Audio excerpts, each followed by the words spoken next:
साध संगत जी, निरंकारी विचारधारा वास्तव में कोई नया धर्म नहीं, बल्कि वही सनातन सत्य है जिसे त्रेता में श्री राम और द्वापर में श्री कृष्ण ने समझाया था।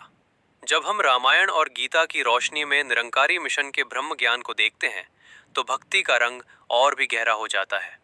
निरंकारी मिशन का मुख्य उद्देश्य है ईश्वर की पहचान। रामायण और गीता दोनों ही इस बात पर जोर देते हैं कि बिना परमात्मा को जाने प्रेम और भक्ति संभव नहीं है।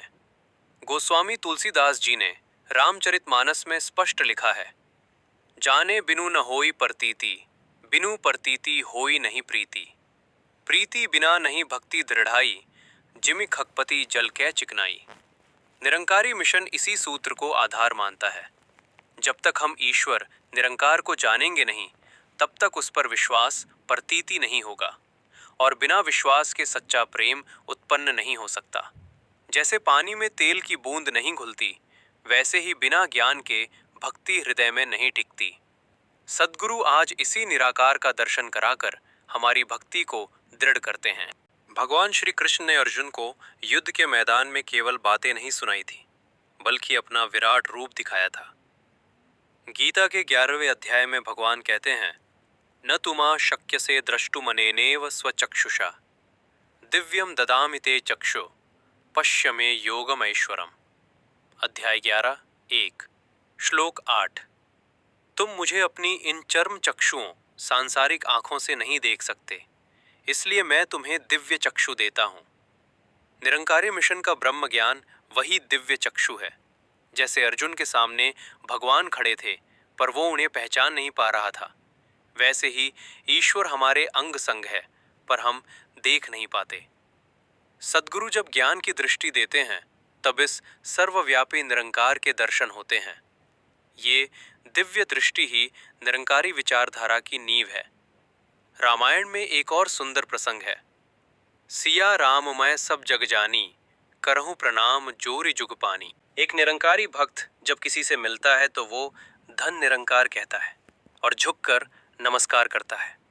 इसके पीछे यही भावना है कि सामने वाले इंसान के भीतर भी वही राम निरंकार बैठा है। जब पूरा संसार ही राममय हो गया, तो फिर नफरत किससे करें? फिर ऊंच नीच और भेदभाव की दीवारें अपने आप गिर जाती हैं। गीता में श्री कृष्ण स्थित प्रज्ञ, स्थिर बुद्धि वाले व्यक्ति के लक्षण बताते हैं। निरंकारी विचारधारा सिखाती है कि जब इंसान इस अचल और स्थिर निरंकार से जुड़ जाता है, तो उसका मन भी स्थिर हो जाता है।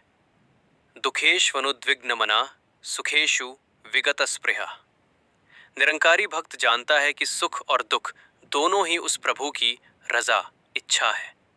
वो संसार में वैसे ही रहता है जैसे कीचड़ में कमल।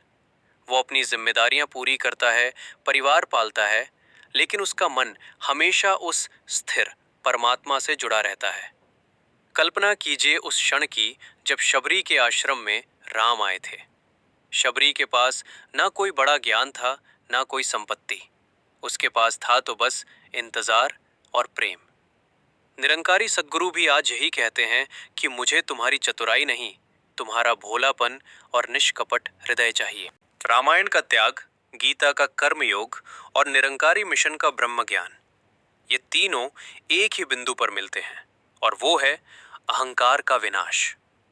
जब तक मैं हूं, तब तक वो ईश्वर नहीं है। जिस दिन मैं मिट गया, उस दिन केवल निरंकार ही रह जाता है। चाहे हम रामायण पढ़ें या गीता, सबका सार यही है कि इस मानव जीवन का उद्देश्य उस मालिक को पाना है, और वो मालिक कहीं दूर नहीं, आपके पास है। बस जरूरत है एक ऐसे नूर सद्गुरु की जो इस अंधेरे को मिटाकर उस परम प्रकाश से आपका परिचय करा दे।